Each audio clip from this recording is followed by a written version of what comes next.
विद्ययाञ्च अविद्ययाञ्च यस्तद्वे तोभयं सः अविद्यया मृत्युं तीर्त्वा विद्यया अमृतं श्नुते। ये ईशावास्य उपनिषद का श्लोक 11 है।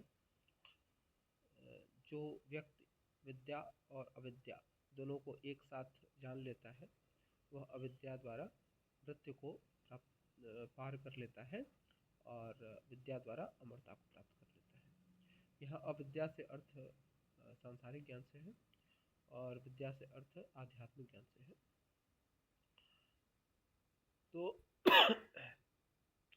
उसी के संबंध में आज हम लोग एक पुस्तक पर चर्चा करने जा रहे हैं।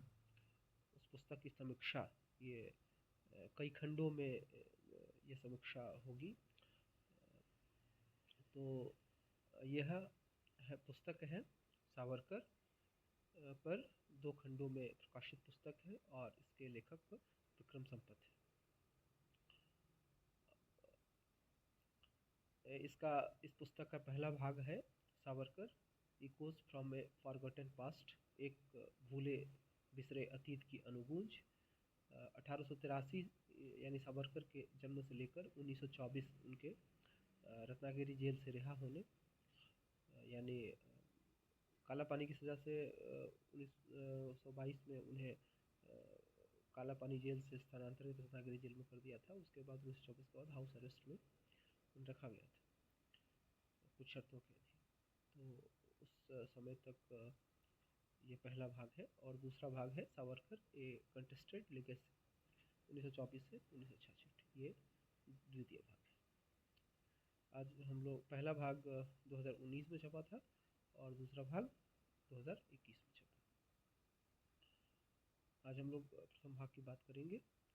प्रथम भाग 12 अध्यायों में विभक्त है और साथ में 4 परिशिष्ट भी दिए गए हैं। ये 12 अध्याय हैं। आरंभिक वर्ष,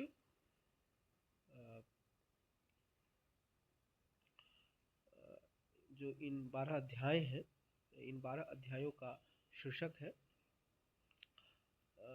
आरंभिक वर्ष, दूसरा संक्रमण काल, तीसरा एक क्रांतिकारी का उदय, चौथा शत्रु के खेमे में, पांचवा तूफान की आमद, छठा लंदन अध्याय, जब लंदन से उनको पकड़कर वीर सावरकर को लाया गया।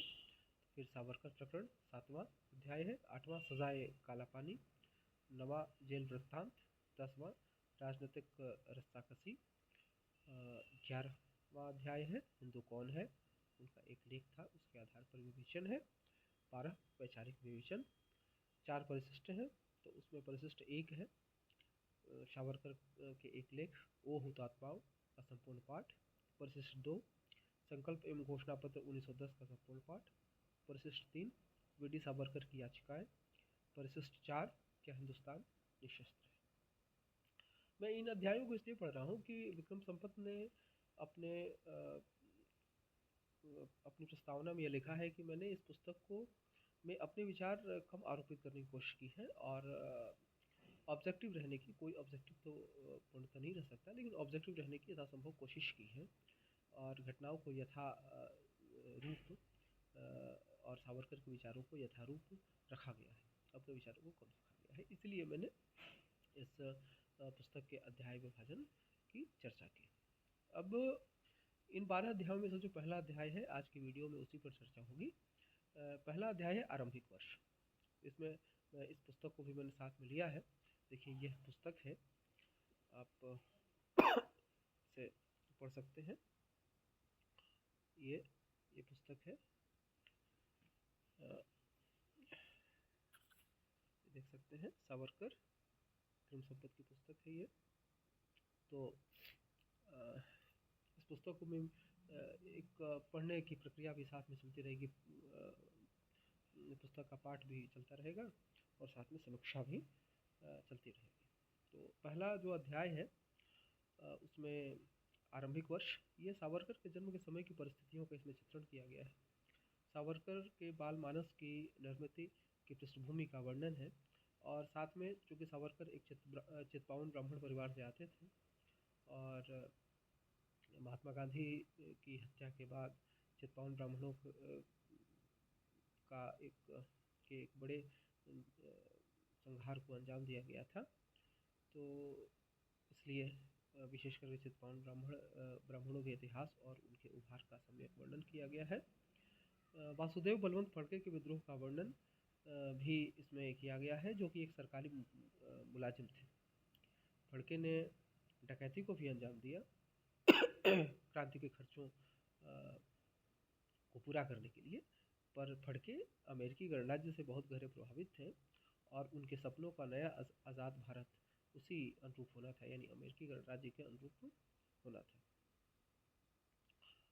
तो वासुदेव बलवंत फड़के के विद्रोह ने अंग्रेजों को चौंका दिया था कि हमारी राज व्यवस्था के एक अंग वासुदेव बलवंत फड़के चूँकि क्लर्क थे, सरकारी नौकर थे, और पहले उन्होंने रेलवे में कार्य किया था, बाद में वो डिफेंस अकाउंट्स डिपार्टमेंट में भी वो एक उन्नति करते हुए एक अच्छे पद पर पहुँचे थे। तो जब एक सरकारी व्यवस्था के का हिस्सा जो व्यक्ति है वो जब इस प्रकार के विद्रोह को अंजाम दे सकता है, ये 1857 की क्रांतियों के 1857 की क्रांति के समय की स्थितियों के पुनर्निर्माण की ओर इशारा कर रहा था। तो उसी क्रम में भारतीयों का दिल जीतने हेतु एवं हुम और उनके सहयोगियों ने भारतीय राष्ट्रीय कांग्रेस की स्थापना की। इस पुस्तक में इस पुस्तक के पहले अध्याय में इस प्रकार की बातें कही गई हैं। तो इस पुस्तक के कुछ सावरकर के बाल मानस की कैसे निर्मित हुई थी, उसमें एक दो पंक्तियाँ मैं पढ़ूंगा, उससे आपको पता चलेगा। दर्जी समुदाय से आने वाले परशुराम दर्जी, ये पृष्ठ 9 से मैं पढ़ रहा हूँ इस पुस्तक के। दर्जी समुदाय से आने वाले परशुराम दर्जी और राजाराम दर्जी उनके घनिष्ठ मित्र थे। उनके पिता एक नौटंकी का संचालन करते थे, जहाँ वह महिला पात्रों की भूमिका निभाते और लावणी नामक मधुर गीत गाते। तीनों मित्र एक साथ खाना खाते और उनके मित्रों की माता विनायक को अपने ही पुत्र की तरह स्नेह करती। उसके बाद कुछ भाग को मैं छोड़ रहा हूँ। अतः बहुत छोटी सी आयु से ही स्पर्धा की बजाय सामुदायिक रहन सहन और सामंजस्यता में प्रगति की भावना विनायक में गहरे कर गई थी। विनायक बाद में अनिश्वरवादी बने, ईश्वर में विश्वास नहीं करते थे वो, और उनमें जो संगठन की अद्भुत प्रतिभा थी, यही जो स्पर्धा की बजाय सामुदायिक रहन सहन और सामंजस्यता में प्रगति की भावना, ये बालमन की जो निर्मित है उससे ही हम युवावस्था में जो करते हैं या उसके बाद जो करते हैं उन चीज़ों का पता चलता है। तार्किक सोच का सहारा लेना और परंपराओं पर सवाल उठाना भी उन्होंने जल्दी ही सीख लिया था। तो ये मैंने पृष्ठ 9 से पढ़ा। बचपन से ही विनायक को हिंदू समाज में फैली जाति प्रथा की कुरीतियां कलंक समान लगती थी। तो यह है। और किस प्रकार से महाराष्ट्र में एक सुधार और सुधार के कार्य चल रहे थे, और सुधार के साथ साथ एक क्रांतिकारी मानस निर्मित हो रहा था। तो महादेव गोविंद रानडे की चर्चा इसमें की गई है, साथ में अगरकर से भी की गई है। वासुदेव बलवंत फड़के के संबंध में ये लिखा गया है, परंतु उन्हीं दिन उदारवादी सुधारकों के संयमित अनुरोधों, प्रतिनिधिमंडलों, भव्य कार्यक्रमों और उग्र राष्ट्रवादी कृत्यों से परे चुपचाप एक तीसरी राजनीतिक सोच भी विकसित हो रही थी। तो तीन राजनीतिक शक्तियों की बात की गई है। एक तो रानाडे और अगरकर लोगों की, दूसरी जिसके अगुआ तिलक थे, और तीसरी जिसकी बात हो रही है, जिसके पैरोकार बाद में सावरकर बने। एक तीसरी राजनीतिक सोच भी विकसित हो रही थी। यह समूह सशस्त्र क्रांति के बल पर अंग्रेज सत्ता को उखाड़ फेंकने का पक्षधर था। उनकी जड़ें 1857 के कुचले गए सशस्त्र संघर्ष में दबी थी, और उनका विश्वास था कि ब्रिटिश भारतीय सेना में विद्रोह ही देश को आज़ाद करने का एकमात्र रास्ता है। देखिए कितनी दूरदर्शी सोच थी। और अंग्रेजों ने 1946 के नौसेना विद्रोह के बाद अंग्रेज़ों को यह विश्वास हो गया, साथ ही आज़ाद हिंद फौज में भी उनकी सेना के बहुत सारे सिपाही थे। तो इन दो से यह स्पष्ट हो गया था कि अंग्रेज़ों को अब अपनी सेना पर विश्वास नहीं रह गया था, और चूँकि उनकी सेना ही अंग्रेज़ों के इस देश पे शासन करने, मुट्ठी भर अंग्रेज़ों के 1.5-2 लाख अंग्रेज़ों के इस देश पे शासन करने का आधार थी, और चूँकि सेना ने ही साथ देना छोड़ दिया, अतः उन लोगों ने इस देश को छोड़ना ही श्रेयस्कर समझा। तो जो वासुदेव बलवंत फड़के थे, उनकी सोच कितनी सही थी, ये वे कितने दूरदर्शी थे, ये लगभग 60-65 साल पहले ही उन्होंने सोच लिया था, ये दिखाता है। उस दौरान महाराष्ट्र के राजनीतिक फलक पर सशस्त्र भारतीय विद्रोह के एक संस्थापक के रूप में वासुदेव बलवंत फड़के का तेजी से उदय हुआ। वह रानाडे, गोखले और तिलक की तरह ही चित्पावन ब्राह्मण थे, और समुचित अंग्रेजी शिक्षा के आधार पर उन्होंने सरकारी नौकरी भी हासिल की थी। पूना में 1874 में पहले गैर सरकारी स्कूल के आरंभ से लेकर दूरदराज के अकाल प्रभावित क्षेत्रों में राहत पहुंचाने के लिए युवा एकता कैंपों का आयोजन करने तक फड़के में राष्ट्रवाद की भावना कूट कूट कर पड़ी थी। परंतु 1876-77 के भीषण अकाल विपदा के जवाब में अंग्रेजी सरकार की निष्क्रियता और साथ ही राष्ट्रवादियों द्वारा सरकार पर इस बारे में समुचित जोर न दिए जाने के कारण फड़के राजनीतिक गतिविधियों से विमुख हो गए, जिनमें वह अब तक पूरे उत्साह से हिस्सा लेते थे।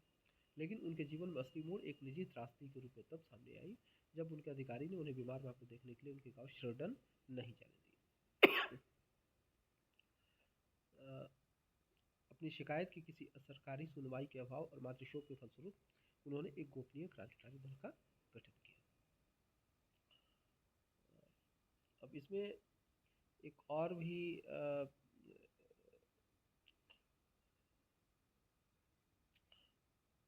स्पष्ट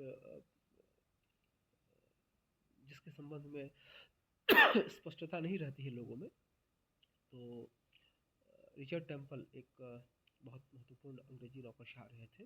वे बाद में बम्बई के गवर्नर भी बने थे। तो 1877 से 1880 के दौरान बम्बई के गवर्नर के तौर पर रिचर्ड टेम्पल की नियुक्ति हुई थी, और रिचर्ड टेम्पल ने लिखा है कि लॉर्ड लिटन को उन्होंने एक पत्र लिखा था, जिस पत्र में उन्होंने ये लिखा था कि आमतौर पर ऐसा कहा जाता है कि अंग्रेज़ों ने मुसलमानों को भारत के शासकों के तौर पर पदच्युत किया था। यह केवल आंशिक सत्य है। संपूर्ण सत्य के निकट जो तर्क बैठता है वह यह कि उस समय सबसे बड़ी शक्ति मराठा थे, जिन्हें हमने स्थापित किया था। तो यह जो आमतौर पर माना जाता है कि अंग्रेज़ों ने मुगलों को अपदस्थ करके सत्ता ली थी, दरअसल अंग्रेज़ों ने मराठों से सत्ता ली थी। ये रिचर्ड टेम्पल, कम से कम रिचर्ड टेम्पल के कहने से स्पष्ट होता है। और ये भी है कि 1720 के बाद तो मराठे ही भारत की प्रमुख राजनीतिक शक्ति थे। तो कुल मिलाकर के यह पहला जो अध्याय है वह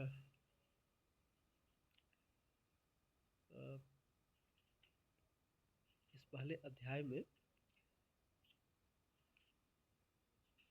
सावरकर के बचपन के समय और सावरकर के बालमन की निर्मित इस पर विचार किया गया है।